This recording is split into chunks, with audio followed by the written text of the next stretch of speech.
right. Guess what, gang? It's that time again. Monday night, time for another open court discussion live in the Counselor's Corner. I am your host, David Lorenzo Glover, aka the Controversial Counselor. Joining me as my co host, the Big Bad Wolf, Herb Lewis.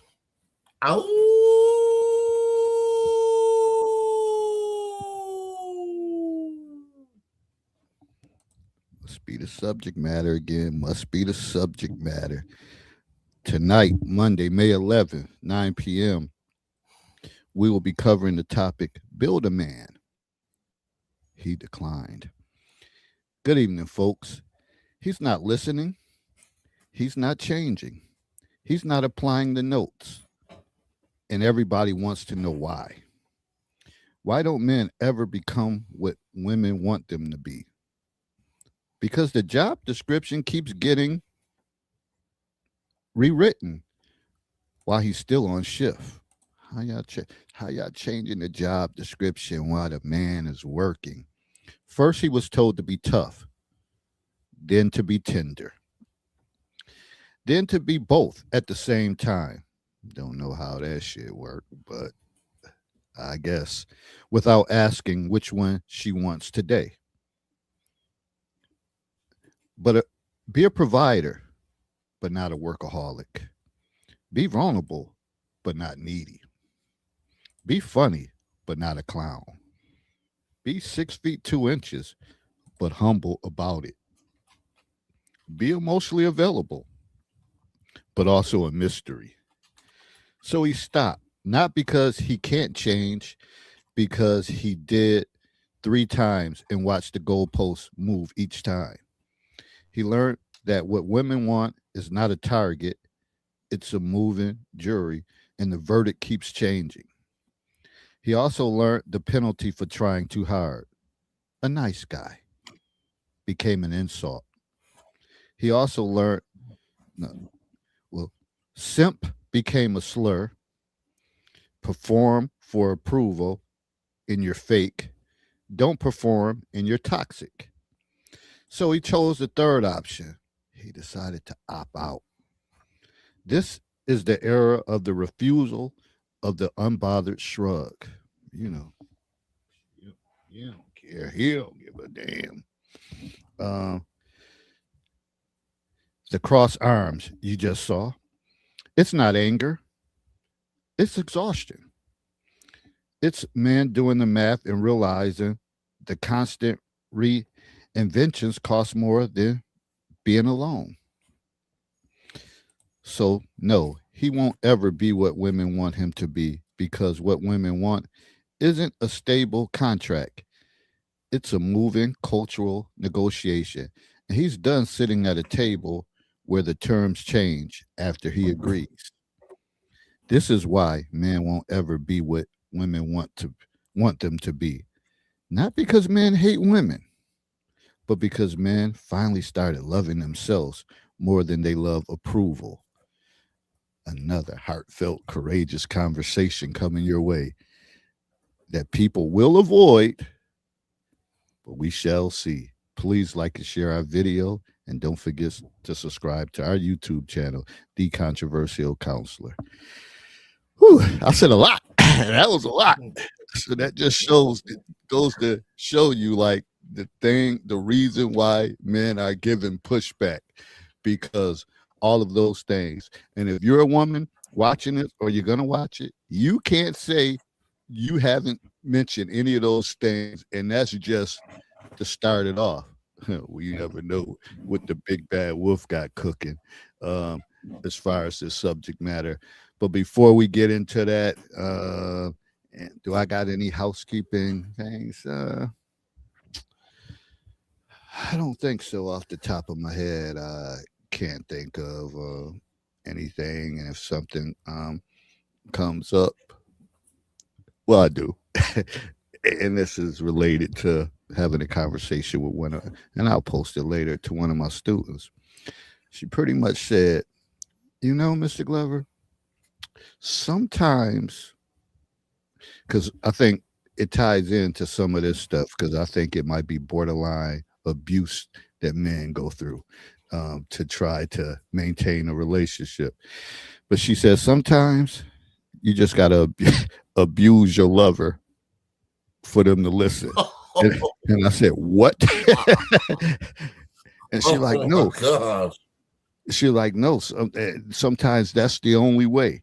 Like to slap hell out of a person, and then they'll listen."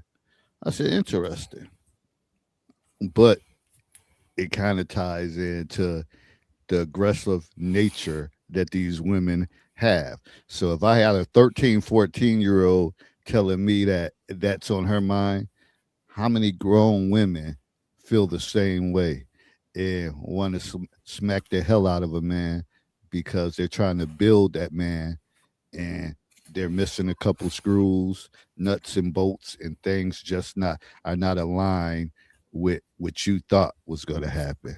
So that's my little housekeeping thing. Big Bad Wolf, anything good with you? No, man, but you know it's funny. It's funny you that the student said that to you because the longer I stay at my second job, man, the more I become exposed to um just certain things that make me scratch my head, and I won't necessarily get into them by subject right now because of what we have on the table. But the question that it begs to be asked is, when did men kind of go off the rails in terms of being so cavalier with some of the things that we ask women to do? And like I said, I won't put that on the table right now. When we come back around to it, just remind me of the statement when I said that, and it'll click back in because we were me and the case manager was sitting there talking to one of our couple names from one of our um um I won't say volunteers, one of our Consumers. consumers, yeah. And he said something. I was and my whole look was just like, and he said it so cavalierly, and I was just like, damn, damn. And it was like it was just so, you know, I only have regard for how I feel, what I want, damn anything or anyone else. And I remember, my situation pertaining to that. And I thought I'm on the, I'm discussing it, and I'm thinking long and hard, and I'm just like, okay, it's not about me because I don't have to endure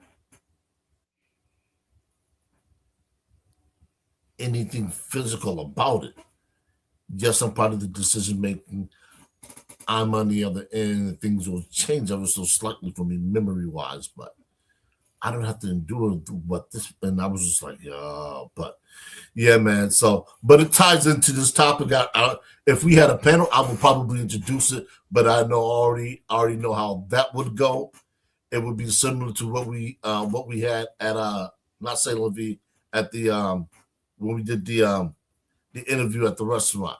It was along those tracks. So I was just like, you know what, man? We men, and I'll say this freely, we men, we could be some assholes sometimes. We really can. Just because of the way we move, just because of the things that we don't consider, and just because of the fact that, we're men. Sometimes it's like, um, unbridled power unchecked just leaves a mess. So, but like I said, we'll get into that by and by, and I'll straighten it all out. So I'll put the pieces together so it makes sense to people talking about what the hell is he rambling about? Because it's an incoherent rambling because I'm not filling in certain things just for a particular reason. Oh, and before I get started, and what she also said too.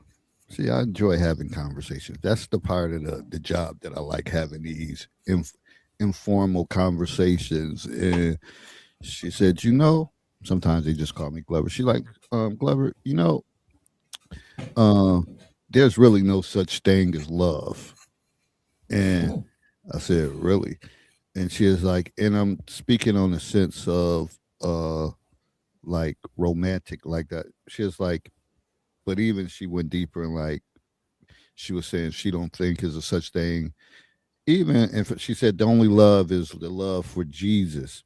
And so I'm like, oh wow, like so I didn't even get into it. I was kind of multitasking, but I was like, so you really feel that way? And she was like, yeah. She like love is like fake. She was like, it's not real. Then I said, so you don't think love is unconditional? She was like, I definitely don't believe that. She was like, because it has conditions and stuff. I said, pretty wise, pretty sharp, pretty sharp. But I always told her she kind of astute for her age and her thought process. I told her she should probably be getting A's and B's, but you get caught up with your friends and all that stuff. But hopefully, as she get ready to go to high school, she start putting those thoughts together and she could really make some noise in the classroom setting with her thought process. But sometimes it's lazy, and that's the bad thing that I can't stay on her case because she'll be going to high school. So uh, hopefully, I'm trying to get into this program with my brother Dietrich, and hopefully she maintains. She did what she needed to fill out the application. So I just hope that she gets in that program, stays in there, and then I'll be able to still have some type of contact to make sure she's on point. Because any other students that I got in that program, they went on, got their degrees, and kind of did their thing. So that's that. So just for sharing that as my opening housekeeping thing to tie into this subject matter. But seriously, uh, we know that some women are trying to build a man. They want him a certain way, a certain mode. And the thing is, I guess if you're gonna build a man, then you probably want to start when you're younger and you both are younger and you don't have that many influences and you can kind of put your ideologies on him and before he gains too much experiences or get out in the work world and work with older people or have those conversations and you might be able to kind of shape and mold him in the way you want, and vice versa. But once someone gets in their 40s and 50s and you're still trying to build them, shit ain't looking good. And your options are going to be limited. You're going to be limited because, say, for example, the workaholic thing, or you want a provider, if his ass ain't been working and don't care about going to work and all that, what makes you think, oh, I think, oh, the little hole between legs. You think that's gonna cause him to say, "Oh shit, I'm working the double. I got 70 hours in this week." If his ass lazy, he gonna be lazy. That just don't happen. That you don't hit click on the switch and all of a sudden you got somebody putting in mad hours. That has to be built in you, ingrained in you. Some of it is learned behavior from saying your parents or aunts and uncles, grandparents going to work, and you see like the reciprocation. You see the results of them putting in that work. So just saying that some of that has to do with a lot of that. So what I'm basically saying, you have to start building that person when you're younger. So let me just start off. When I said uh Friars man, some of it, it's not just stubbornness, but there is the refusal. I said this is the era that people are pushing back and they're refusing certain things. And I had mentioned in the promo, the target keeps moving. Uh, in the 50s, it was about being the providers. When we hit the 90s, it was talking about being, you hear be sensitive. 2010s, people's like be woke plus jacked. 2020s, be funny, but vulnerable, rich, 6'2", and unbothered. And when the wind conditions changes every 5 years, some men stop playing. Um, because they say I can't keep doing this anymore. Like it keeps changing. Okay, I made these subtle changes. Then all of a sudden, you're looking for something else. And like I said in my promo interview before the thing, a lot of it is the influence they have from their peers and what they see on social media. So, and we talked about this before when they see, people taking trips and doing this and that. And if you're not doing it, they got start taking little jabs and saying little things and like, oh, that's not the man that they're looking for. But again, when you're in your 40s and 50s, good luck. Good luck with finding that person. What, you gonna go to the church and find them? I think not. Uh on your job, some men may say, "Now, I don't mess around with folks at the job." They may say, I don't shit where what's the saying? Don't eat where you sit Where you at. sit at. So they may feel that have that philosophy. Are you gonna meet them in the grocery store in the line? Well, a lot of people do online, get their groceries uh, delivered online. So they're not in the stores like that. Where are you gonna meet this project to build up? Where is he coming from? Where are you gonna find this guy? Oh, at the club? Now, who really wants to meet somebody at a club for real? And most of the time, shit, the only thing you doing is observing what they got on because you can't hear what the hell the conversation's about. So then, when you finally do, if you share numbers or start messaging through social media, you may say, "Oh, this motherfucker's an idiot," or he may say, "Oh, this chick, whatever. I strolled through her stuff. Nah, that ain't it. She ain't about to get me to change up." So it's so many obstacles to building this perfect man that you're looking for, or as we always say, you can get with the bear maybe, because men are refusing to subscribe to that because they say you could be interrupting their peace. All right, passing the mic. You said a couple things that because what I was originally gonna do, what I haven't for the last probably dozen shows, I haven't written any notes just because I didn't need to. But what I was gonna do was I was gonna take the alphabet and just pull out something that men have to deal with when trying to be the ultimate man for women or a particular woman. You said something about automation, and automation for a lot of us is fantastic. We want that perfect cup of coffee. You boop, boop, boop, boop, done. Go shower, whatever it is. Come back, add your cream, sugar, or if you take it without anything, it's there. Men not like that, and for the most part, humans aren't like that. We also we come with software, if you will, our brain, but everything has got to be put into us.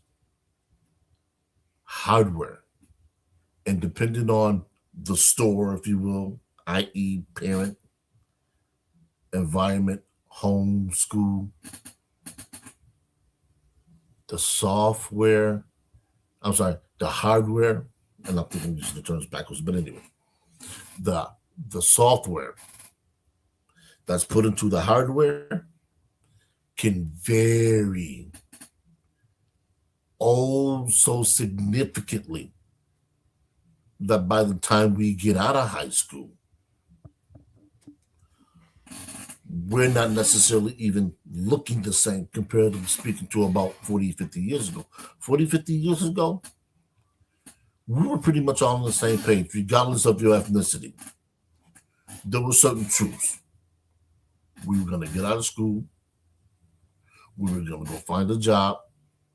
We were going to get married, produce kids, and that was the cycle. I've been watching on Facebook this nostalgia channel,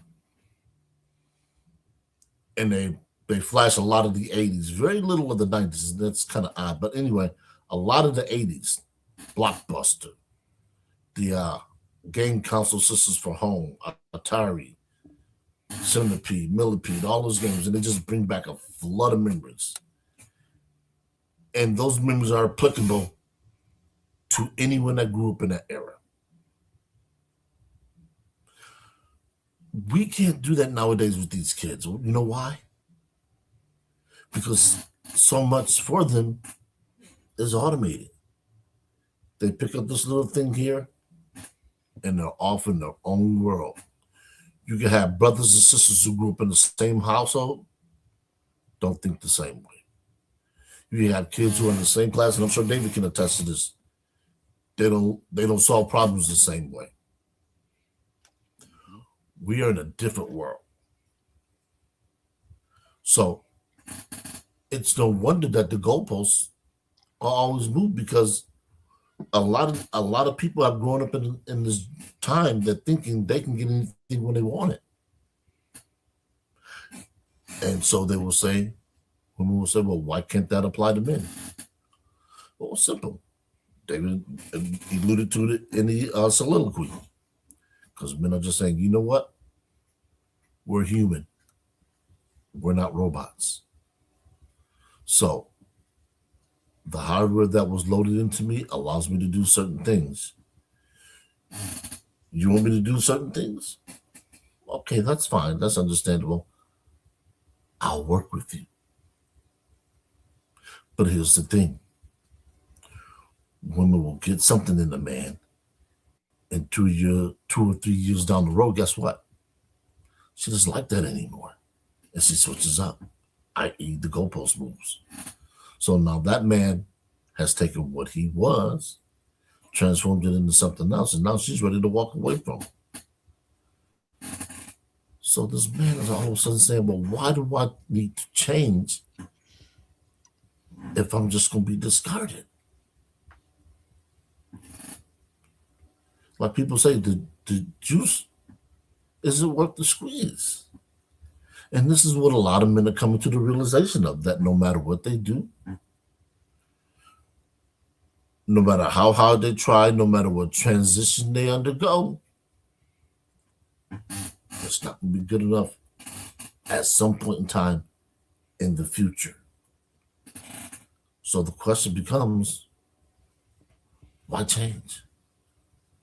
I get everything that I need. I'm not bothering anybody else. I'll call up the bear and say, hey, bear, hey, Yogi, how do women treat you? Yogi said, man, I understand. I just want my picnic basket, but they keep wandering into the forest talking about, we feel safer with you guys. If only they knew how Yogi really felt. Yeah. And again, and I always talk about, the change. You keep moving the goalposts, and I said this, this is the era of refusal. Then you wonder why. I've always said this, that some guys travel the path of least resistance, where they're gonna go and they're gonna say, man, she consistent. She been consistent for years. She don't change up. She don't change up her friends. She don't change up her coworkers. She's always the same. And she grants me peace. Because certainly, like anybody, change is good. Change is overrated. Sometimes change is uncomfortable. Sometimes it's needed, but sometimes it's not. That's why you had a saying, if it's not broken, don't try to fix it. So if everything is going good, don't let social media and all of that stuff influence you, because sometimes people, that's not what they're trying to do, and they just want to just want to have peace in their relationship. But when you say because I often hear women say, "Oh, I don't compete with nobody. I'm not in competition with nobody." You know, the same thing I tell my middle school kids, high school students. There's always going to be elements of competition. There's always going to be elements of competition. I guess it's just how you play the game, uh, or how you go about maneuvering it. I mean, some people, as they say, playing checkers, and some people are playing chess, and they're studying their opposition, and they know to make how to make different moves. But again, the whole point I'm saying is some guys will travel the path of least resistance because it's consistent, and they don't want to have to worry about that goalpost being moved, or while they're working the job description changes all of a sudden. You didn't type that shit up and already did it, and it says something totally different last week. But again, and it kind of ties into mixed signals, which kills motivation. What gets said and what's get rewarded don't always match. When you say I want emotional availability, but rewarded the guy who's mysterious and scarce. After a few rounds of that, a lot of men decide it's safer just to be consistent than to chase a moving goalpost, like I just said. Um, and I was just happening to be scanning over my notes. That consistency will break down resistancy. So a lot of people want that, especially as you get older and up in age. You rather have something consistent. Now, don't get me wrong. It's okay to come up out of the whim with an idea, do something different out of the norm here and there. But when you're talking about changing up somebody's whole structure of how they do things, their whole routine, because all of a sudden you have a certain interest, or you think this man, build a man, like build a bear, should be different. Again, depending on his age, he might not be checking for that shit. So you better stop listening to people. In fact, you better stop divulging information with everybody, and keep your relationship where it's at between you two, and stop trying to compare and just identify. Don't compare, identify. Uh, what's happening or what's going on.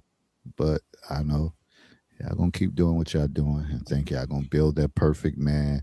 And what's gonna end up happening is there's a place called Grace's Manor, or one of the nursing homes up the road for elderly. You're gonna find your little mate. But even them guys got little spunky.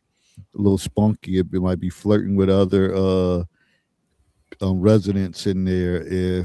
You ain't if shit, your ass might fall asleep when you during activity time. Meanwhile, he having a ball with Nancy. She cracking up. She the life of the party and all that. And you always sleep or doing something. So, but time does not stand still.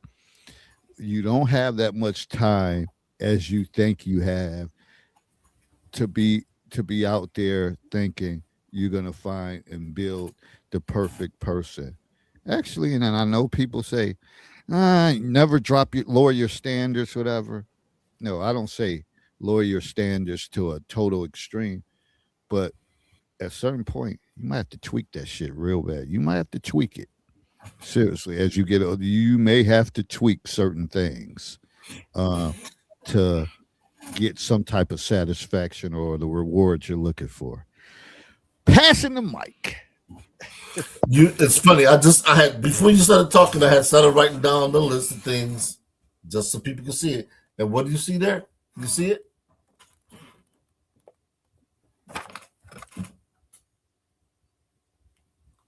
Under automation, Oh, broken and broke. oh, I wrote it down just before you said. And what I want to speak about regarding that is this: there are a lot of men who, in order to try to accommodate women, have broken their will, and thereby they're broken. They are no use to most women in any way other than maybe plutonic. That's why women will say to some men, "You know what? You are you make a good friend, but a lousy lover." That's fine. They've downloaded a lot of programming, and they're trying to take bits, no pun intended, and pieces from that programming, and they try and make themselves a complete man for woman that doesn't exist. So when they do that, they are no longer themselves. They are a figment of what they think a woman wants. And those men generally are miserable. You might find some of them that drink their problems away. You might find some of them that they're functional. They hold down a job, they have homes, they drive. But when it comes to relationships, they're all thumbs. They couldn't have a cohesive relationship with a woman because they got too many things going on in their heads. So they don't know what romance is. They don't know what catering is. They don't want a woman that's a submissive. Why? Because they can't lead. They've been too busy trying to lead women that don't know what they want. They just know they want something. I don't know. It's how the hell can you not know what you want, but you want something? We see it all the time. You ask a woman where she want to go to eat, she don't know. She just wants something to eat. Or this one, she's not hungry, but the moment a man brings home some food, guess what she's doing? She reaching in this food, taking something. You say, "Oh, I thought you weren't hungry." Well, I'm not until I seen yours, and there we go again. You already know I don't play. Don't reach in my food. don't, don't reach in my food. Eyes, I'm not offering. I know some people gonna say that's selfish. Hey, that's some software that can't be changed no matter how much hardware you pull into it. Don't touch what's mine. I'm gonna stab you with the fork and like cut you with the knife. Just don't. And I think, and I'll let you get back to your point. I think that's more of a woman's thing that they, for some reason, you can order something like you always said. You have the opportunity to order what you want. A man orders what he want. Barely seldom, unless you just a big back ass dude who want to dig your plate, fork in a woman's plate. Oh, that look good, babe. Let me try that. Whatever. That's more of a woman's thing to do that. And sometimes it may be part of the test. I just want to Yeah, see what he's gonna do. Is he gonna yeah, share with me, or is he gonna like hold back? Is he gonna offer me some? Or so again, but we know that tests and little things are being played, but I've got pushback and arguments all along about that. About women on, there's no test in relationships. No one does that, but there's so little tests to see. I just wanted to see, and hey, I guess if you try that with the big bad wolf, you might get your hand slapped. Whatever. If you say, "Oh, that chicken look good. Let me see what that tastes like." You might get those hands smacked, whatever. yeah. Go ahead with your point. Yeah, because what a lot of women don't realize is this, and I'm going to co-sign what David said. I said I don't test women. I test women all the damn time, all the time. However, my tests come on a grading scale, and what that means is this: There are some things that I don't expect any woman to know about me. You know why? Because I haven't disclosed them. Where women can pass those tests is they can ask. Now, you have a lot of women who assume because they've always gotten away with it, i.e., picking in the man's plate, that it's okay across the board. No. Ask. If the wolf is feeling generous, he might say, go ahead. He might, depending on how hungry the wolf is. Those are the kind of tests that I get into. And I'm sure some other men will do it. Some other men, they spectate. I'm a spectator. I watch how a woman moves among people she don't know. And you already know I observe what she wears. If what she's wearing don't meet my standard, hey, may not be a second date. And I got something right here. This is for prospective mates, shall we say. Open it. I can't do that, man. I can't do that. I'm not gonna mention any names. That individual knows that they are here. Yes, I am too. Because this is how much I dig this person, but we ain't gonna give away too many clues. But yeah. But I'm a different type, and so is David. But we're the type of men. You know, we can't be moved off of certain things. But you have a lot of men who can be moved. And for those men who can be moved and they run into a woman that has the wherewithal to do that, they're compromised. They're severely compromised. Some may say they're henpecked. Call it whatever you want to. But those men haven't put down stakes to show where the boundaries are. And someone will say, well, why would a man want to or need to have boundaries when it comes to women? It's simple.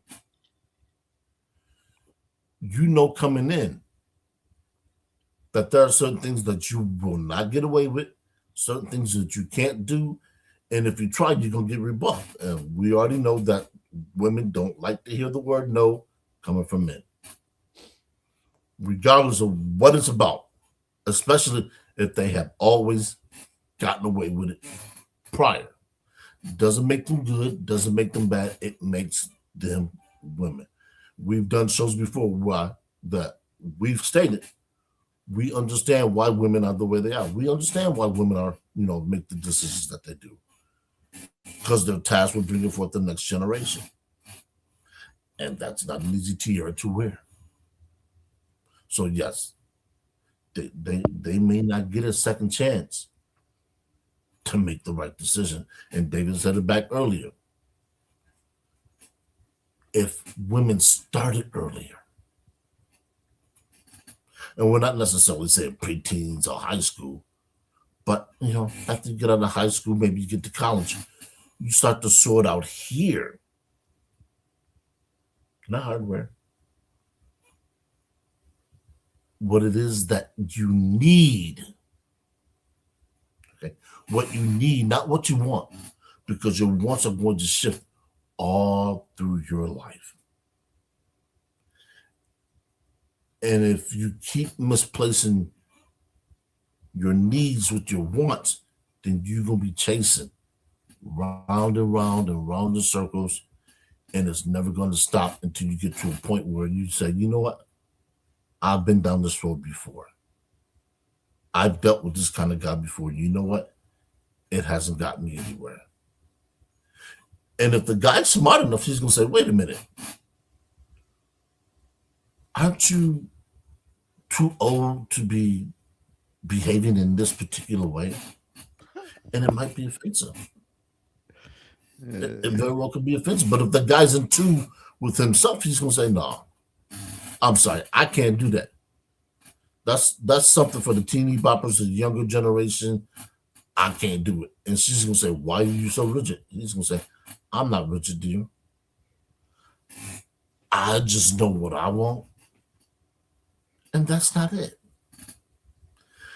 And what women have to do is they have to be okay with a man saying that's not it. That doesn't mean he doesn't care for it. That doesn't mean he's not willing to try new or different things. It just means he's not willing to try that. What is the song that Meatloaf has? I'll do anything for love, but I won't do that. Pretty much it. Pretty much it. You ask me, there's another song too, Sailing by Christopher Cross, I believe. Was it Christopher? Christopher Cross, I think, or Christopher Reeves, one of them anyway. What a lot of women want men to do is they want men on a sailboat. That whole serene scene, nothing but blue water, beverage. But they don't want him to have any wind. They just want him sitting there, waiting. Waiting for what?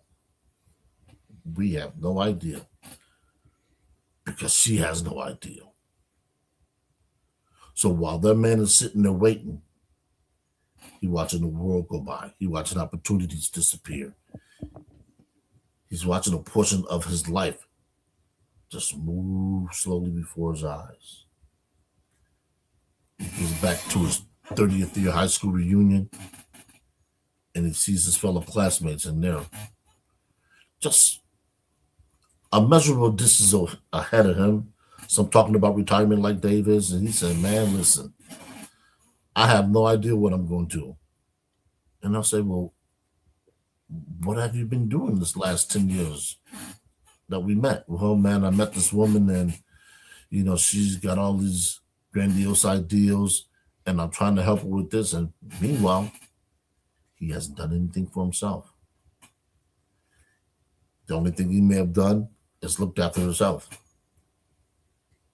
But his finances, they're not good. He's got 2 kids. They're doing okay, but from time to time, they come back home. They need help with their college tuition, and he's not in the position to do that. And it's going at him. "Well, if you were a better provider, you could do this. You would have this." And he's sitting there saying, "Well, wait a minute. You come home and you don't pay their bill. You go spend this money, you go spend that. So how am I a terrible provider if you live in essentially free and you do what you want to with your money?" And then he starts to think, you know what? She's right. I need to put her ass out. I need to move in. I need to downsize. If that's going to address his need, or you need to do something. This is why a lot of men get in a midlife crisis, because they figure out after 45, and a few women maybe want divorce, that they've been living for everyone else except themselves. This is why men are this is why men are called selfish. Because they wake up one morning and they realize, you know what? I had my first kid at 25. Got married at 23. Yeah, we go on family vacation once a year. But that's for the kids. I don't like anything at Disney World. The Magic Kingdom, that stuff's not for me. That's for the wife. That's for the kids. You know what I consider a vacation? Going fishing. Going down to the Florida Keys, hanging out with my boys, couple 12 packs, cigarettes, or marijuana, or whatever it is, and just drinking fish. Talk about old times. I haven't seen my boys in 20 years because I'm working so much. I picked up so much overtime. And then when I got divorced, it was a reset. So now here I am. I'm trying to rebuild my life with a significant other, and all she does is take, take. Yeah, I need a change. I gotta do something else because I'm broken, and I'm broke. I got no pennies, man. I ain't even got a couple of pennies like a rattle. That's how broke some men are, and they just gotta they have to get to a point where they hit that rock bottom before they say, you know what, I gotta move on.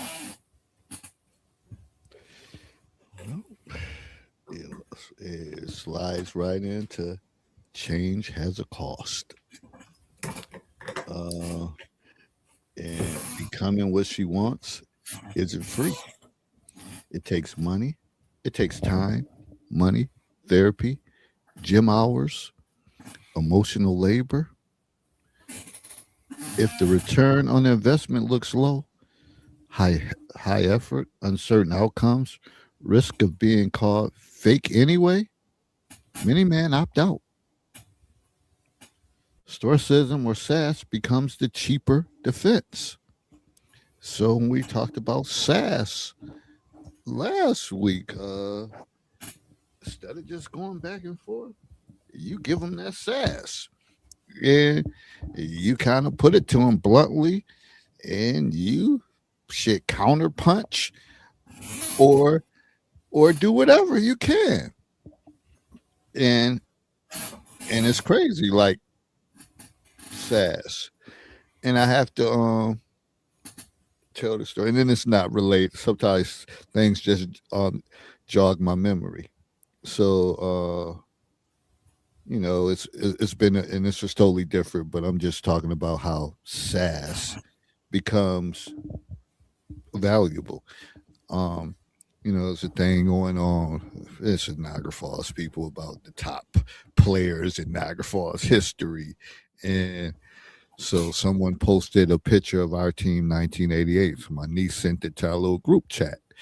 And she came back with a remark. She's like kind of like, Uncle, I hear them talking about Mike Starks. I hear them talking about Igor, but your name wasn't mentioned. I said, my name wouldn't be mentioned, but I was the leader of the fucking team. I said, I was that guy, the leader of the damn team.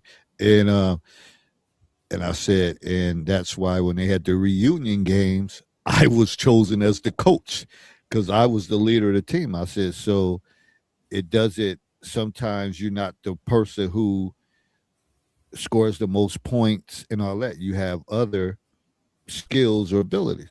So my nephew went on to say, well, it sound like you didn't get buckets. And I said, I got buckets, but I said, no, what I did get? A chip. Something you never got. And I said, and then I said, so 27-0, perfection. So I said, you can't argue with perfection. So that's part of the sass. Whatever you talk from this point forward means nothing unless you went undefeated. So he went on to show his ring from college. I said, what? That was a conference championship, a consolation prize. You didn't win it all. And I had to throw a little something because they lost. They gave the game away in the ABA league. I said, y'all just gave away a chip. I said, so he was like, well, that's college to high school. I said, it doesn't matter. A champion is a champion. And till you get to that point, then you talk to me. And then I'll say, now I'm going to get back to the regular scheduled program. Then he went on to say, well, I'd rather drive the bus than be a rider on the bus, saying, he get buckets. He wants to drive the bus and all that. I said, well, I don't want to be a passenger of somebody who's driving the bus and they driving me to Loserville. Because that's what the hell keep coming up. Then it was crickets after that. Don't mess with me. You're not there yet. You're not there yet with the quick responses and the jabs, whatever.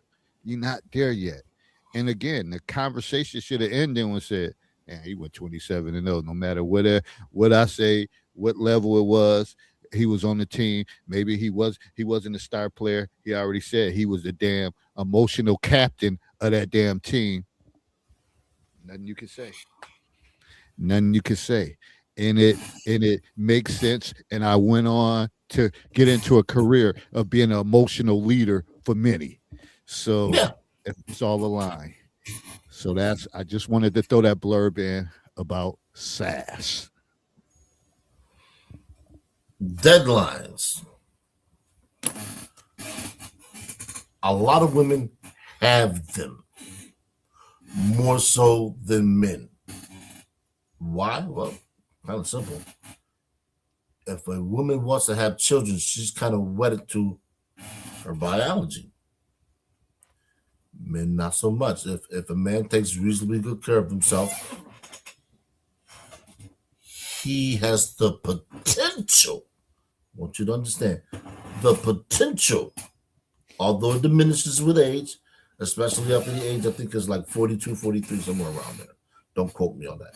He has the potential to still produce healthy children. Don't do it. Don't do it. Don't Conversely, be called grandpa at middle school. Don't do it. Don't conversely, do it. conversely, and it's funny. I got a joke too that I'm gonna run behind that. This is funny. Conversely, most women, regardless of how well, even if you talk about in vitro fertilization, because it still requires a healthy male donor. But anyway, most women, by the time they reach the late 30s, early 40s, that window is damn near closed. Yes. I was born to my mother at 43. It happens. But that's not across the board. So if a woman has that deadline and let's say she's unmarried. She goes to high school, does well in high school, top 10 in her class. She goes on to college, gets her degree, but she still hasn't found a suitable mate. For whatever reason. She kept moving the goalposts. She'd widen the field. The man would get it first down. She said, nope, we got to get 11 yards. But the rules say 10. She said, I'm sorry. So she's exhausted her list of eligible men. And now she's 39. Physically impeccable. Physically impeccable. There's not a thing wrong with her physically. So most people will say, okay, wait a minute. If she's physically impeccable and you can't say anything that's wrong with her physically, then something's probably off mentally. And some guys pick up on that. You know who picks up on that? The men she would actually consider having a kid with. They say, oh no, you got the house, the home, the nice car, the good job, and you can't find a man to settle down with? They say it can't be the man. We see it with Megan Thee Stallion. All the women are in the corner. Most women are in the corner saying, she's attractive, she has this going, she has this going, she has this going. But her dating history looks like a battlefield of dead soldiers. And people are saying, why? Halle Berry. Although I think Halle may have a child or two, the same thing, can't keep a man. With Halle, I don't think there are any goalposts. Now, far be it for me to talk about her personally, because I've never met Halle Berry. So some people would say that. You have a valid point. But with the men that she's potentially dealt with, I shouldn't say potentially dealt with the men that she might potentially deal with, they're going to look at her past and they're going to say, you've had a ton of men. J-Lo, same thing. You've had a ton of men. You've had some retreads. And it still comes up incomplete.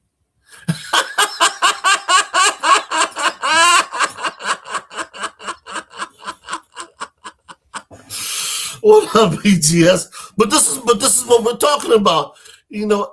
And women want men to chase after these women, and men are just saying, you know what? Mm-mm. Oh, I'd rather go home. I'd rather fly to the Philippines.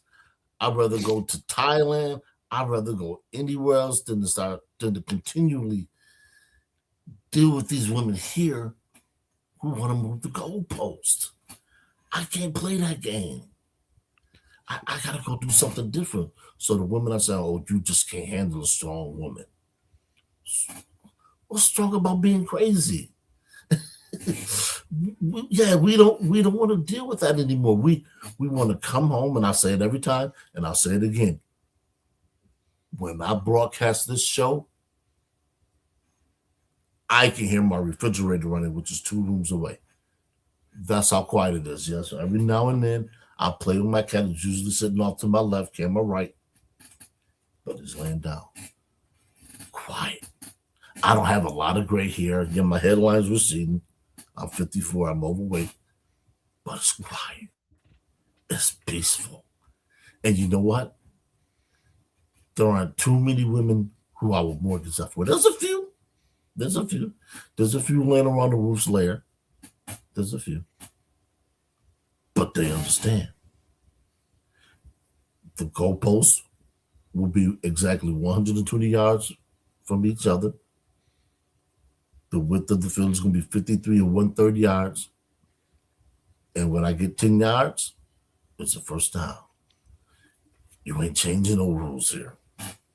They are what they are. And if you don't like it, there's the front door. You walked in, you can walk your ass on out. One way over the bridge. You go one way over the bridge, and they go the other way.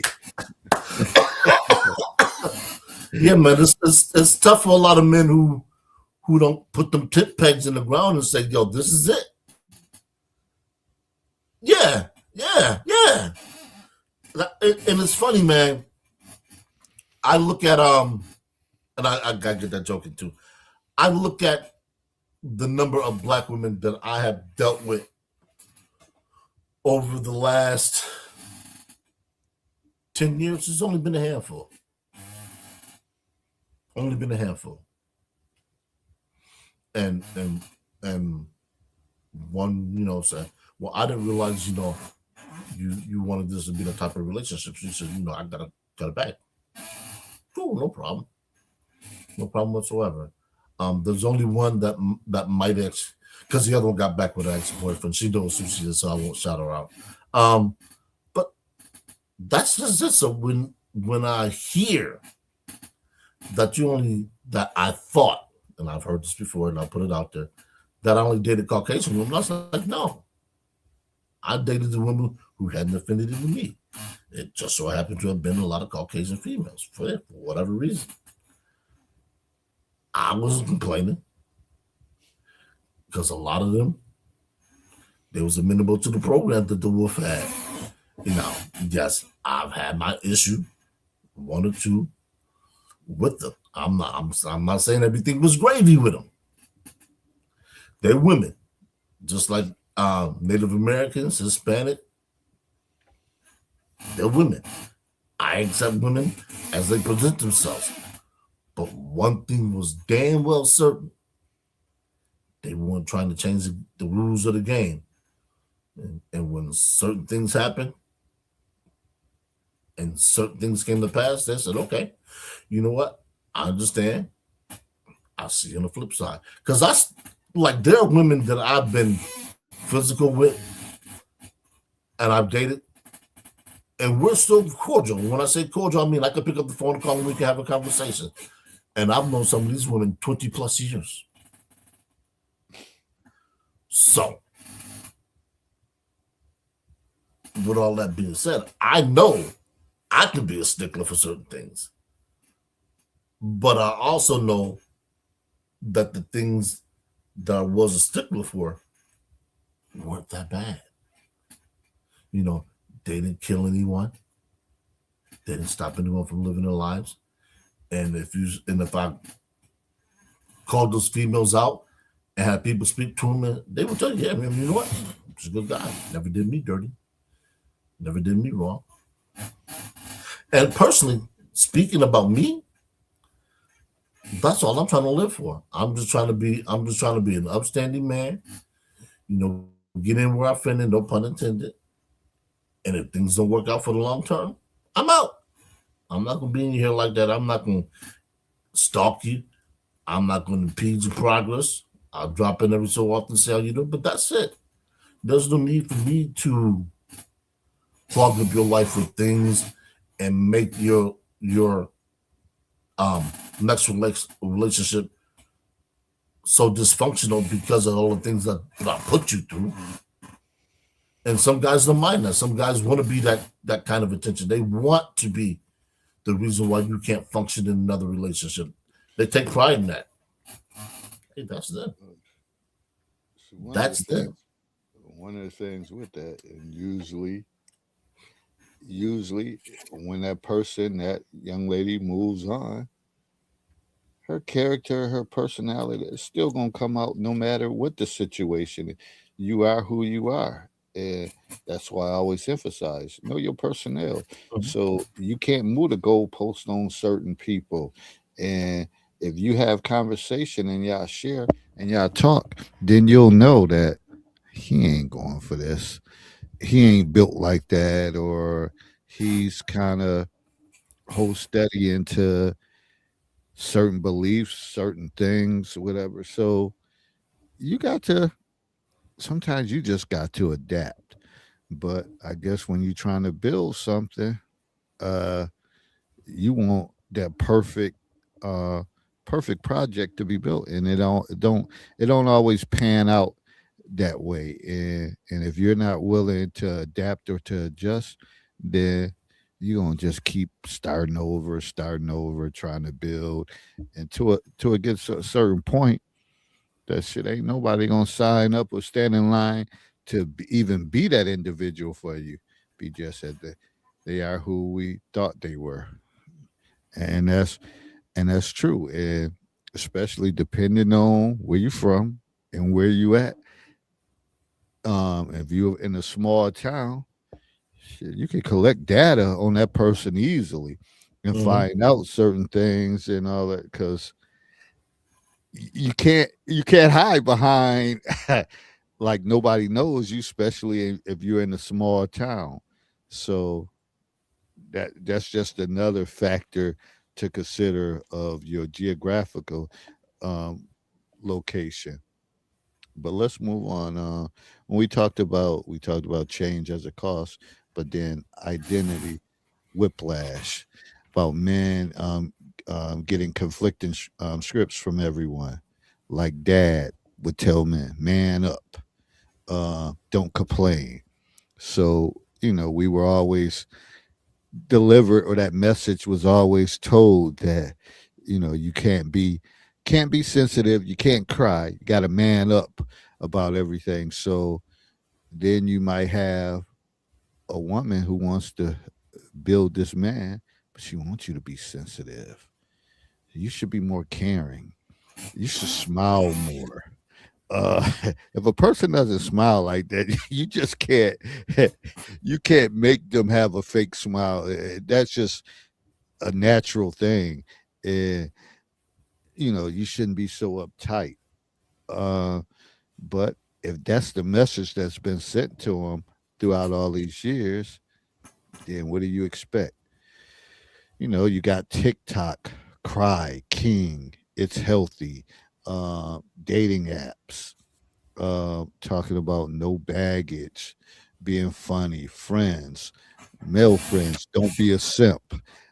We kind of talked about that earlier, where certain situations that men are in, and they get they share things with their boys. They may tell them give them a message that kind of infiltrates in your head that causes you to maybe you wouldn't act a certain way, but you got all these different influences in your life that's the reason why you can't be that perfect person for them because you got all these different messages. Uh, BGS said, then go find that guy. That's the thing. Where they gonna find this guy at? Especially when you're talking about for us in our, you when you're in your 40s and 50s, whatever, and 60s. Where is this? Where you gonna build this man that he's not gonna come with all these different complexities that you have to deal with? And probably something that a lot of women don't even think about. They just think, okay, this is how I want it. My friends found this person, so I'm I'm equipped. I should be able to get the same thing. Wrong answer. Wrong answer. He said money. Go find that guy. Yeah, I guess if you got money, you definitely can build the perfect man if you dishing out money. So man, to be whatever you want them to be, whatever. If they getting paid for it, if that's what you mean, it buy that, because there's some guys that will fill that role easily. Let me drop this joke in here real quick. A 69-year-old man goes to his annual physical. He tells his doctor, he says, "Hey, I got my 29-year-old girlfriend pregnant. I'm feeling spry." Doctor says, "You ever go hunting?" He says, "Yeah." He says, "You ever shoot a deer but you didn't hear a bang?" He said, "Yeah." He said, "Okay." Took me a minute to figure it out. I was like, that don't make any sense. The kid ain't his. He thought it was.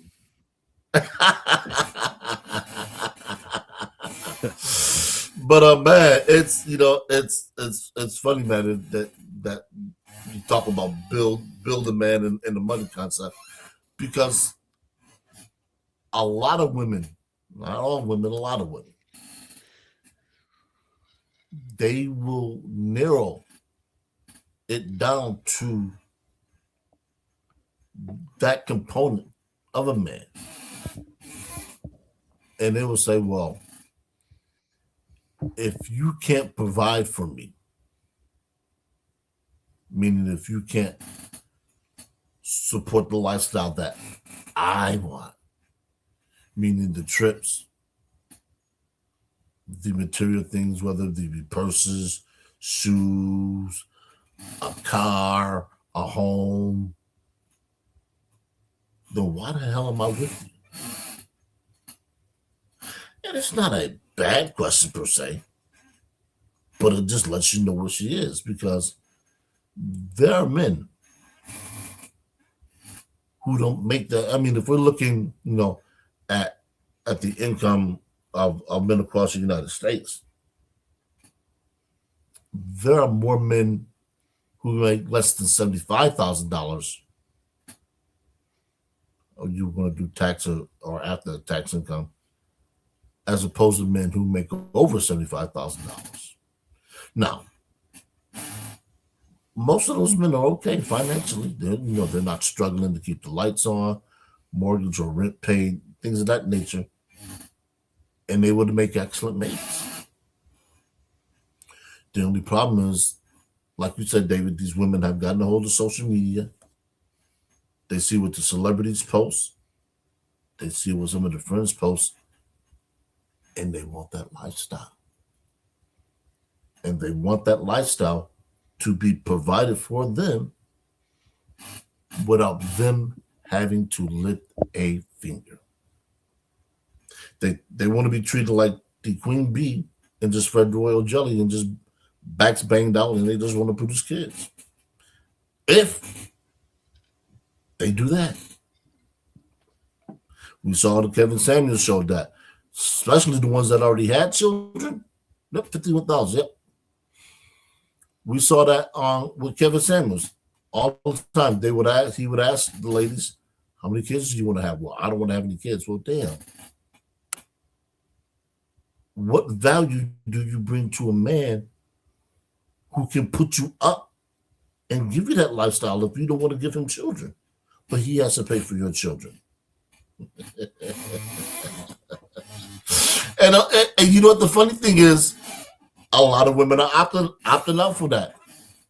And that's why some of them, matter of fact, I'm going to go on the bench and say a lot of them, That's why a lot of women who engage in that kind of behavior are terrible in bed. They're selfish. They'll be quick to tell a man, "Oh, you don't last long," or "Your erection's not stiff enough." Well, damn. I don't know any man on the planet who can compete with plastic, steel, or glass. I've never tried to. I'm telling women in the heartbeat, hey, look, if that is your gripe with me, there's the door. I'm not trying to compete with something that's inanimate. I'm never gonna win that battle. The irony of all of that is when you're using that, usually you're thinking about some man that you probably been with while you're in the middle of it or going through it. It's somebody, some deadbeat ass man that you've broke up or you're not together with that, hey, was plowing. John Deering, the old phrase we used to say that, hey, you miss it, but now you just using the roles. So whatever. Whatever. I mean, because when you think about it,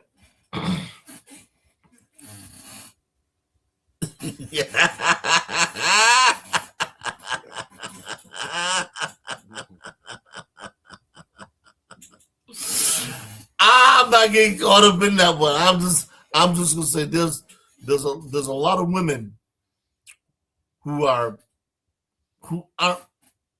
and in the famous words of Coach Green, who aren't what we thought they were. and you can't say anything to them. And it's not because they're delicate. It's because nobody's ever told them. And like Kevin Samuels used to say, that's standard on every model. That's standard on every model. I remember seeing this clip where this guy compelled his girlfriend to engage in the male aspect of having sex, and after about 30 seconds, she was tired. He said, see, ain't that easy. So, it runs the gambit, man, from finances to sex to mental stability. Women want men to have all of that, and they want them to have it in space and be just as far as saying, value your light and your attention. Shout out to Coach Greg Adams. He says, value your team, your time, energy, attention to me. Same thing with Ron Willis. I'm sorry, with Ron Wills. All of these gentlemen say something to this extent. And there's a particular reason why they do. Is because if you don't, and you get caught up with a woman who thinks the world of herself because nobody has pulled her coattail, she's going to run you ragged. And you don't need to do that, especially as you get older. As you get older as a man, regardless of your ethnicity, you should be sitting back and enjoying the fruits of your labor. Whether you work construction, whether you're a doctor, whatever profession you've in, if you worked in a profession long enough to where you've supported a family, raised your kids, you don't need to prove anything else to anyone. I don't give a damn what she says. I don't give a damn what he says. Now, an individual like me, no kids, never been married, I'll get some people to take shots at me. You know what I'll say? I'm cool with my life. I don't need to prove anything to anybody. I got a house I call my own. I work. I provide for what I need. Yeah. Oh, yeah. Definitely. Without having to lift the finger. And that's the one thing that, especially now in this day and age, because we see what looks like the end of feminism, and it's coming to an abrupt end. People want to blame Trump. People want to say that his attack on DEI, and what people don't realize is this: if it wasn't going to be Trump, it was going to be something or someone else. The world, such as it is, requires certain things that women are standing in opposition to. Women don't want to have as many children as their foremothers did. Okay, fine. And this is something we talked about on this particular on our particular platform. Who's going to take care of the elderly? The baby boomers are about to retire. 50, 60 million people out of the workforce like that. Who are going to replace those people in those essential jobs because they're taking that information with them? When some of those when some of those people require additional health care, who's going to be there to help take care of them? It's real, people. It is real. Like BGS is saying, that wall is closer than it appears, just like the one you used to get on your passenger side mirror. Objects in the mirror are closer than they appear. We're there. Yeah, boomers are dying out. Gen X is looking retirement in the face. In the next decade, we're the retiring class. The age of Social Security that you can claim is going to go up. And guess who's going to be scrambling to find out ways to provide? If the life expectancy holds true, this is something Kevin Samuels used to talk about, it won't be men. And the men are not reaching back to save women. The men are reaching back at all. And that's why some of these women may need to latch on. If you don't have a pension or you ain't got anything, your ass will be working until because they moved the Social Security thing up to 67. So damn, you got to be damn near 70, and that's going to be a great part of shit. In fact, that might be your only income, unless you got well-to-do kids that bring you in and you ain't got to worry about anything. But shit, depending on your race or ethnic background, they may say, oh no, dad and mom, they got to go in the damn nursing home, they got to go in this elderly facility, they're not coming here to disrupt our thing. So it's a lot of things that you should be thinking about. But nah, some of y'all 50-year-olds out here still twerking and shit like that. Furthest thing from your mind to be worried about this, but want to be a shot caller when it come to men. I don't know. We can't bring that up and emphasize it enough that the time is coming. Of course, you want to live your life, but in the forefront of your head, when you start hitting 50s, you got to be thinking about shit. What's life going to be in the 60s? Then in the 70s, like what moves do I have to make? I have to make moves to try to make things easier, because you could be a pretty woman in your 50s, then all of a sudden you can go down real fast with stress, and you're like, damn. CLA, like, damn, I just seen her a couple of years ago. She was fine. Still look good. Now, she looked horrible. And same thing with men. So it depends on the stress level and all that. So keep trying to build. And as you get older, them supplies just go become limited in what you could build. And shit, you're going to be left with, I don't know. I can't forecast it, but it ain't going to be what you think it's going to be. So you're going to have to improvise. He said the kids that they didn't have, to men they wanted, we heard them. Yeah, it's, it's it's gonna get interesting. Like we mentioned earlier on the thing, the ones that need to try to build it, man, is when you're younger to try to mold and shape, and y'all probably be able to mold and shape each other into the Mhm. husband and wife or couple that you want to be.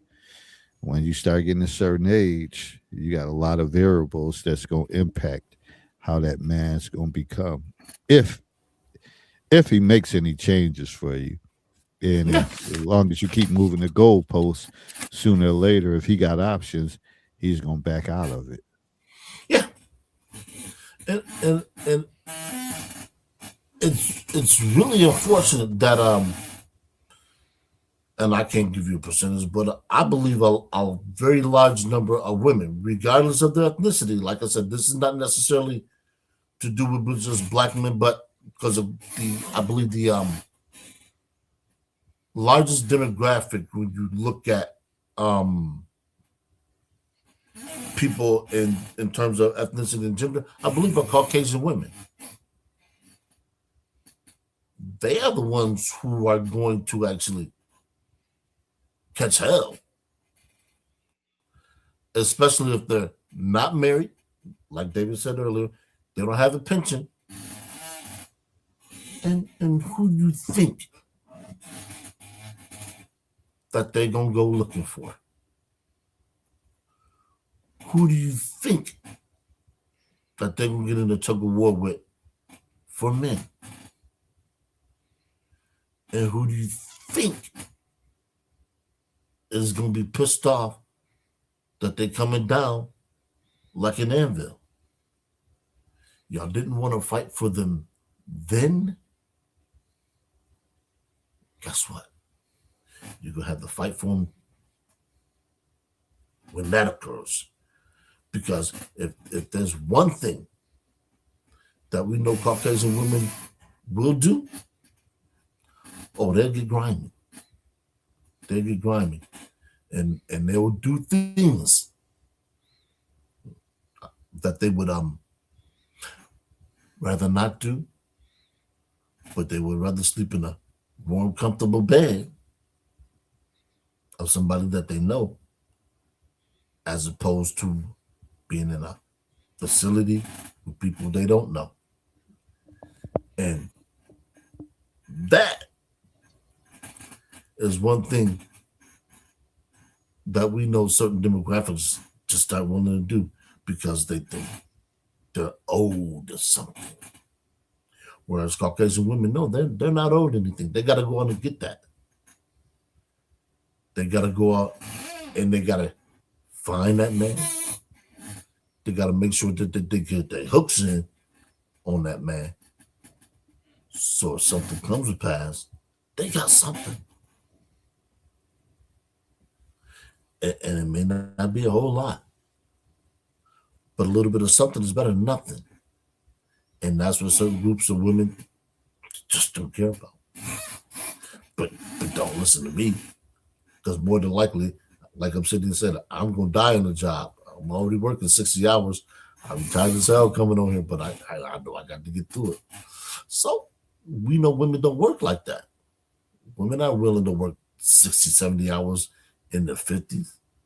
Hell no, they're not supposed to. Mama didn't say this was gonna be like this. Dad didn't say this was gonna be like this, but you have no man. You have no plan. And last I looked, OnlyFans wasn't a retirement plan. You know, you can try out the bathing suit all you want to, the two-piece bikini, but once that skin starts to dry up and even Hugh Hefner surrounded himself with younger women. I'm just here to read the newspaper. You can debate it all It's, you want to. it's funny. It just made me think about earlier. I was going in the store and I held the door open for a couple people, and it was this elderly white woman that came out, and she's like, "Thank you so much." She said, "A good man is hard to find these days." She said, "A good man is hard to find." And this is an elderly white woman saying that. And So, but if you can build a man and you got the right tools, the right access, hey, like BGS said, you might have to pay a little bit to build that man. Then you might find that perfect person. But if you ain't forking out anything and you're not bringing anything to the table and you still thinking that things are going to your way, then it probably not. But which makes me always go to the thought of our hometown, Niagara Falls. Again, a lot of these women, especially our black women, and we've talked about this before, got caught up in dealing with men, the street pharmacists. And they thought that that was the way of life. Like I was spoiled. They did this and did that, but they did that for three or four other people too. And that's probably one reason why you're not with them because you got kids by them. They, uh, Shaquita and whoever, they got kids by him. And sooner or later, he probably had to do a bid and you moved on. But that is not being spoiled. That type of income is not being spoiled, unfortunately. So a lot of people get that twisted with when you would dealing with a man that's working, doing things the right way. Shit, he may not spoil you. He may try to tell you that doesn't make sense. The money you're trying to spend on that, I'm not gonna support that. And you think you can throw that up when you were 20 or 18, 25, and compare, and now you 50 something. Grow the fuck up. Yeah. Grow up. It's a different game. It's a different game. It's not the same. You were not spoiled. You were not spoiled. To me, when being spoiled is to me is a isolated type thing, like where if you're in a family nucleus, it might be, which doesn't make it right, but it might be one kid that seemed to be spoiled, or they get everything. They seem to get everything. If you're getting the same thing every other person is getting, you're not spoiled. That's it's I can't think of the word. It's kind of equitable. That is, it's spread it across. Yeah. Spoiled is to me an individual attention needs getting filled, and it's only you that's getting that preferential treatment. That's spoiled. If anybody else is getting it from him, you're not spoiled. It's equitable. So let's change that terminology. In fact, so and as you get older and you deal with certain men, they're gonna say, "Oh, I'm not supporting that. I'm not putting my money towards that. No, I'm not buying that. No, I'm not paying for that. Uh, do your own nails. Do your own hair. Shit, if I did, I just paid for your hair. Now 3 weeks later, you want to take that out and get something else?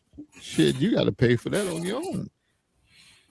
But back in the days, you thought something was, you felt privileged and thought that, man, that made you feel good about yourself. But if you go back and reflect and think about, shit, he did that for three or four other people too. So you're not spoiled. You're not spoiled. They just spread it to wealth. Newsflash, people. And what a lot of women don't realize is having children with a certain segment of society limits your access going forward. Because a lot of men are going to say, well, wait a minute. Isn't that such and such a child? You can't lie. You might try and obfuscate the truth, but all he's going to do one day is when you're not around, who's your father? Well, such and such and such. Yeah, I thought so. You know him? Yeah, I know. We used to hang out together. Right. And he's out. He's gone because he doesn't want to deal with that. Now, a lot of women are going to say, well, that's not fair because you're judging her based on her past. No. It's called risk analysis. And that man, for better or worse, regardless of what he's doing, he's a part of your life. And he's always going to have a reason to come around. And we already know that there's certain classes of people that don't need to be around each other. So what do you think that man who's grinded all his life, punched the clock all his life, is not going to want to deal with? You got it. So now that the number of men that you have available to you dwindles, you can keep moving the goalposts if you want to. You can keep changing the rules of engagement if you want to. But all that does is make the pool that you have dwindle even more. And the men that you potentially could have had access to, even given your circumstances, because there's some men who say, okay, you know what, I can overlook that because your children are grown, so he won't be coming around or something. They're going to say, you know what? No, thank you. I just the thought makes me feel uncomfortable. I'm not comfortable. I gotta go. And they may not even be sundown cats. They may not even want to deal with you at all for anything. At all. And that's, that's the unfortunate downside of having children with certain types of men. I know myself personally, when especially looking at Facebook now, I'm just like, you got 4 kids, 2 different fathers. Wait a minute. I know. Oh yeah, that's right. Your name has been crossed off the invitational list before the list is even complete. And that's why.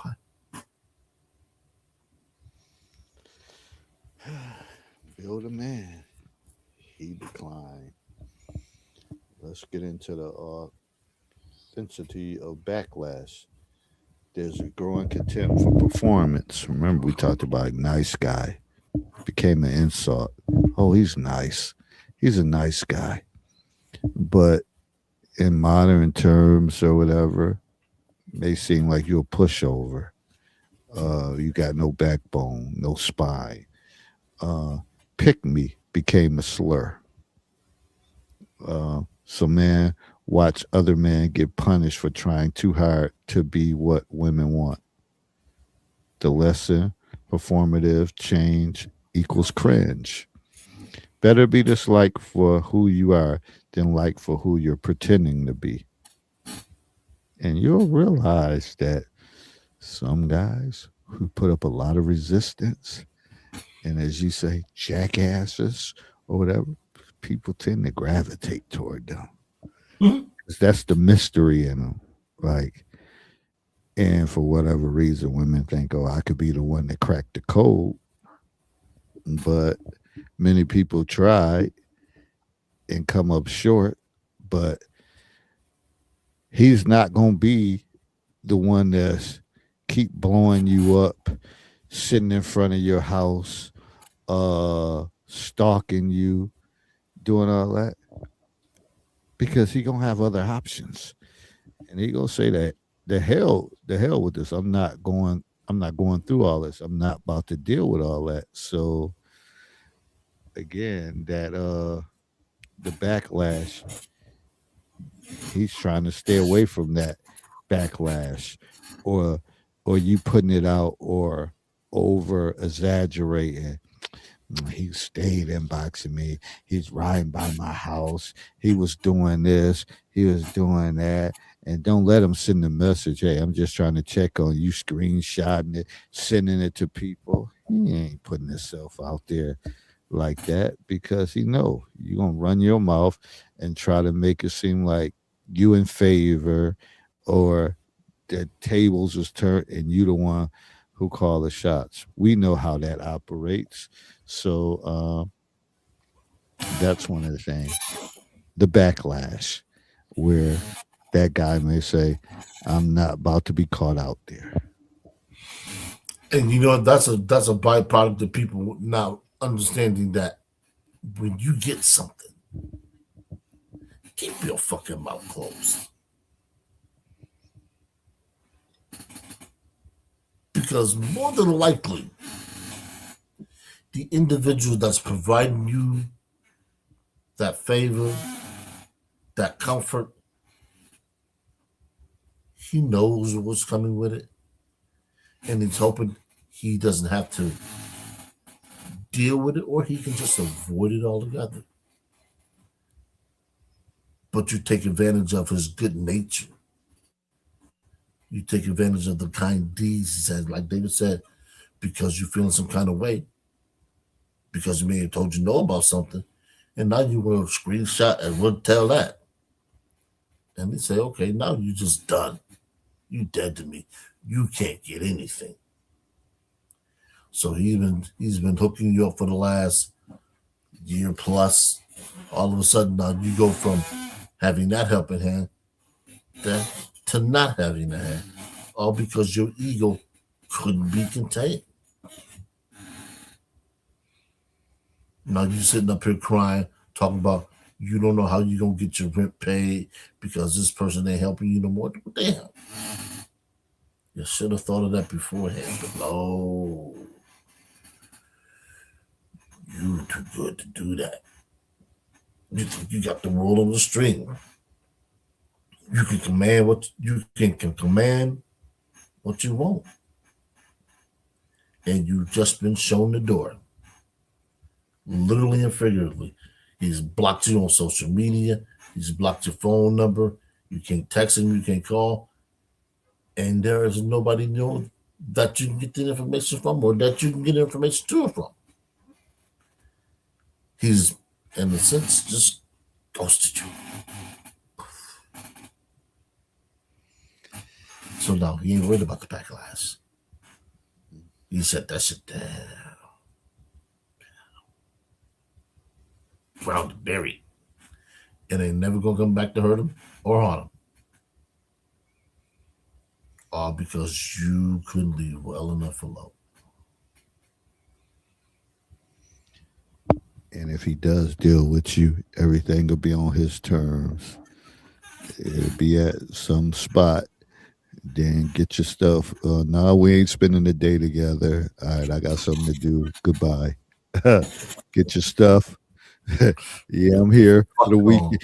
I'm here for the weekend. It's Saturday night.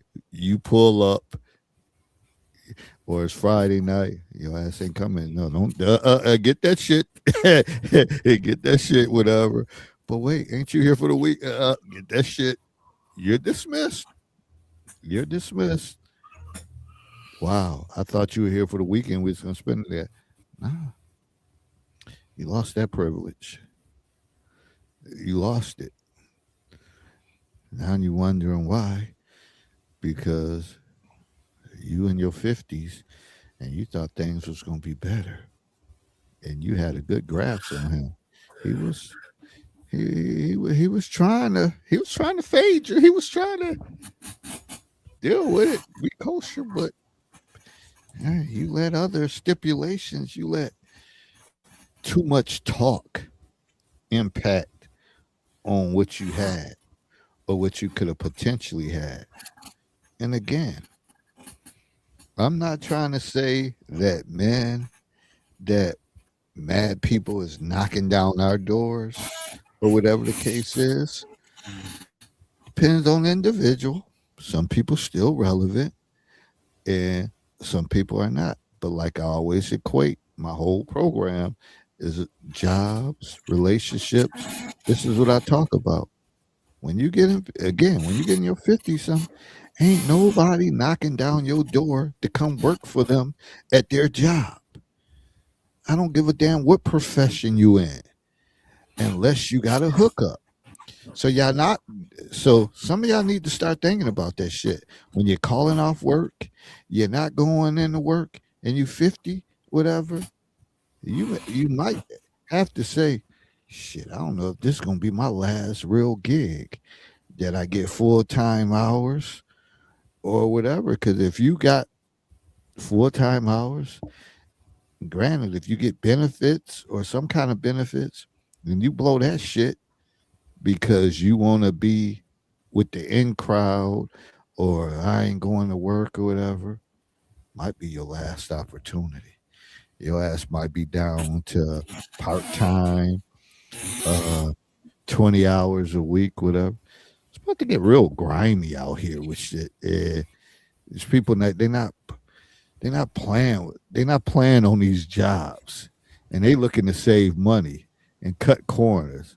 So if they can get rid of your old ass, they'll get rid of you, chop it down, and bring a youngster in there and pay them half of that, and they just happy to be working. And they gonna come to work because they're intrigued by their little paycheck. Shit, I just made $100 more this week, and I worked the extra time, so and they might still, of course, um, thanks to Barack on that shit, they could be 20, 21. They ain't got to worry about insurance because they still under their parents' insurance till they 26, which I don't necessarily agree with, but it's happening and it's been in place, so they ain't got too much to worry about. So your old ass better take your ass to work and realize ain't nobody knocking at your door for a job opportunity unless it's a hookup. Unless you got somebody that's CEO, president status, or something like that, HR, director of HR that say, just come through, let's go through the formalities, get your stuff in, I get you placed somewhere. And show up, go to work, keep your nose clean. You got a paycheck and some full benefits. But those opportunities is far in between. So I'm just gonna keep saying, take y'all asses to work and get paid.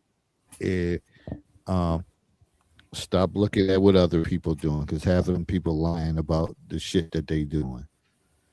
And then go back to those. I've been seeing a lot of stuff on social media about these PPP loans that these people getting nailed or whatever. I don't know. I didn't read the full extent. Are they pulling up folks now and coming after them Oh yeah, after a couple of years? there's still for some people. Yeah, I I can't even begin to figure out why the fraud's of friends, the fraud company, the government, especially the federal government, especially when it comes time for audits, all that paper leaves a trail and you can't run from it. You can't hide from it. And when they catch you, and they gonna catch you, it's curtains. You just called the last lines, they dropping the curtain. And if you can't pay them back, Leavenworth, here you come. And y'all gotta know that you gotta know that you got set up with that shit. You got to know that they were saying, "Oh, we gonna get our money back. We gonna catch them sleeping, and we ain't gonna say nothing for a while." Then whether they don't call you, whatever, they usually send you a letter or something, and when that shit come in the mail, and it say IRS or whatever, as Herb said last week, your ass is grass and they the lawnmower. Ain't nothing you can do. They can take your license away. They can take your passport away. They could take all that shit and you got to pay them. But y'all thought it was sweet. Yeah. And some of you ladies, you thought that was sweet. He said he had this landscaping building. He had his these barber shops and all that shit. And he had these clothing stores. He got these PPP loans, and now screw. And some of y'all let them put them shits in your name. In your name. They coming. And I'm not trying to make light of it, but this is all the reality of things that happen when you're trying to build a man, build a situation that sometimes you just have to take what you got and try to make that better. If you can. If you can. Because again, like I said, ain't nobody knocking down your doors like that in certain aspects of life. So we have to realize that. Uh, and I'm not speaking from a vantage point that I feel like, oh, I'm done. No, that's furthest thing. But I just know how things are. Uh, I'm always gonna try to keep a steady flow work and do what I need to do and work towards something at the end. But that's not every 55-year-old man who's soon to be shit in less than a month. 56. That's not every man that who does that. Some men at 55, 56 already checked out. They ain't had a job, full time job in shit a decade. And they collecting disability, and we know that ain't much. Uh, but the reality is that shit that's what you see. So I feel blessed to be able to be 55, get up and go to work on a regular basis, full time, and work whatever other side hustles or whatever I got going on. Because a lot of people this age, shit, they ain't had a job in years, decades. They on walkers, on them little Yep. scooters, and getting around like that, and that's how they live in life, whatever. So I feel fortunate. But as Herb mentioned earlier, like I talked about in recent broadcasts, I know my time is dwindling down in the workforce. At least, at least regular for me, W-2 type employees. I'm ready to be what's that one? The 1099 type of forms, whatever, independent contractors, stuff like that. But I know that time is coming to an end. So I'm gonna make sure I try to put everything in place for that. But there ain't nobody gonna be building a man on me as far as that. It's gonna be what it's gonna be. That's gonna be my motto. It's gonna be what it's gonna be. Either you deal with it or you don't. Yeah, as Jason Black is fond of saying with his shows, either you deal with life or life deals with you.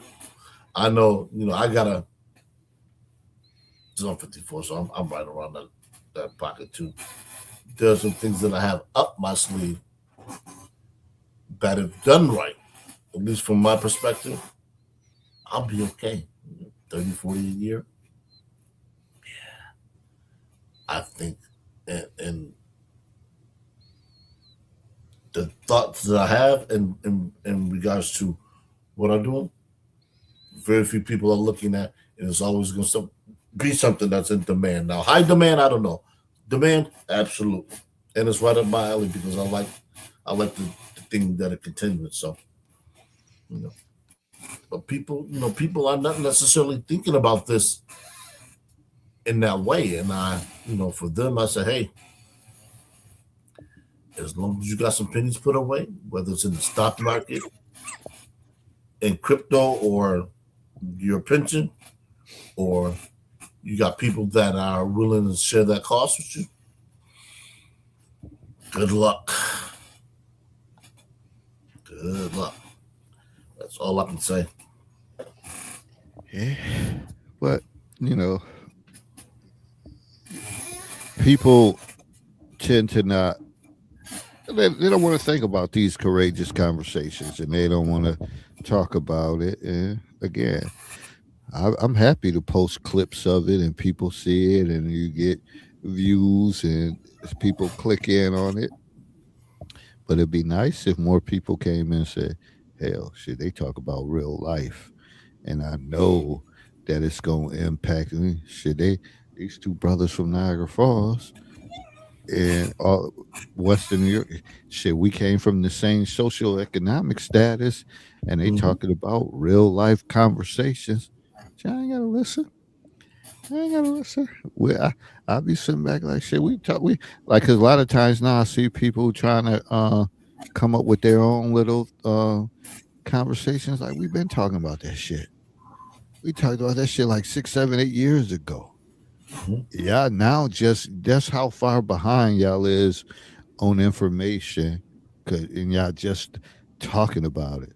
Now, how I know we talked about it because according to Facebook and shit, I'm like 640 some broadcasts, uh, and I'm pretty sure it's more than that. Yeah, Well, man, I've been doing this since what? Shit, 2014. So, yeah. So that I don't even know if they lose track or whatever, but been doing this for a while and yeah, been because you having started with Blog Talk. yeah. So maybe 640 StreamYard or whatever conversation like conversation like because it wasn't always uh virtual or visual. It used to be audio. Right. But that is that. I think I'm gonna conclude with the last part about men. They're done auditioning. Dating burnout is real. After enough ghosting, rejection, or or your great butt text, the calculus shifts. If I have to become someone else to be loved, maybe the problem isn't me. Maybe it's the test. So they stop taking the test. That's where unbothered and sassy comes from. It's armor. So a lot of men are protecting their hearts, protecting their peace, protecting their freedom because they're done with this whole game or this whole charades of taking your test because you keep you ain't grading on the curve. You keep moving the goalpost and changing it up. So they say, shit, I can't win. Who gonna keep taking the test that they can't win? So they out. That's the So song that they VGS plays as Addison. You can't win now. You can't get in. You can get in, but you can't get out of the game. so that would be the reason why you may not get what you want from a man because of that. And we gonna wrap it up. And here's some bottom line comments, whatever. Herb, if you want to give your closing comments, or I could give my bottom line um, about this, whatever suits you. Fire burns. We all know that. But we don't all move like that. We see the smoke off in the distance and we say, oh, that's over there. I got nothing to worry about. And every day, that fire burns a little more real estate. It gets a step closer. The question I got from all of you listening is, are you going to try and put that fire out by yourself? Are you going to run from it? Or you going to see who's around and who's willing to help put out that fire so you all can live a good life? There's security and safety in numbers. Question is, do you want to be a part of that security and safety?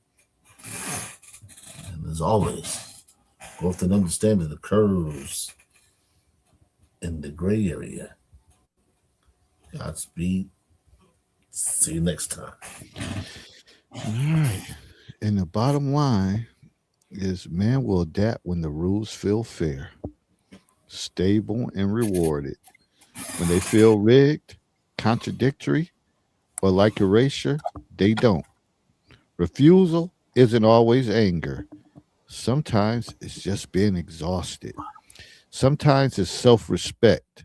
Sometimes it's just a guy deciding he'd rather be single than shape shift for the fourth time this decade. You putting this into the broadcast, me putting this in the broadcast was a counterpunch to everything. That one thing for sure is depends on the individual. So sometimes they just sick and tired of being sick and tired. So they not gonna continue to move the way that you want to move, especially when you ain't moving how they want to move. So with that said, just think about it. Think about it. Look at your age. Look at what you got going on, and realize I'm not that caller that I thought I was. Because when we think about it, I just want to close out with this point. I don't know how many men want women to make a complete change, to change their whole lifestyle. But I think it's vice versa that women be wanting a certain thing because men don't always put their homeboys in all their business as much as women put it. And you know, you might twist it and say, well, that's the problem. Men need to release. They need to share with something, but they also understand the dynamics, how men, well, you a simp, like I mentioned earlier, you this and that. So they don't put everything out there. Yeah, I'll put everything out in the forefront. So you have no choice but to produce. And when you're not getting your results, you think the automatic assumption is to bail out or think you're going to find something greater. Let me know how that works. And with that said, we out. Keep me posted on how that works. Good night. Peace. Everybody have a great week. Be well. Enjoy the weather or lack of weather or whatever we got going on. We can't tell in this day and age. It's 81 day. It's 50 the next day. And stay focused on what is it? The hantavirus, whatever it is. Yeah, Coming man. out there. Who knows the shit that we keep coming out there. But be safe no matter what. And always make sure when you in crowds with people. I'm not into being huggy, touchy feely with people in crowds, whatever, because I don't know what the hell they distributed. But be well, people. That's all I got to say. On to the next one. Peace.